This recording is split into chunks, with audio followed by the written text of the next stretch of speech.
Morten, my flaps still keep failing without antibiotics, especially 104 and 204 in cats. Why is that? I believe it's not because of the antibiotics. They don't play a role in healing per se. So if you do an extraction, the main reason for dehiscence is tension on the flap.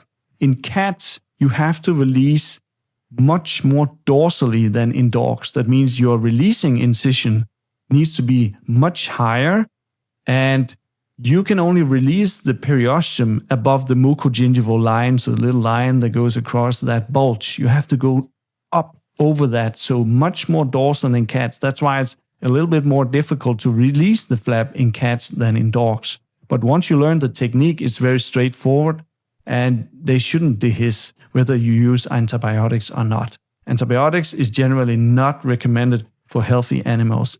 I've been doing this for 13 years, and I can count on one hand the last 10 years how many patients got antibiotics.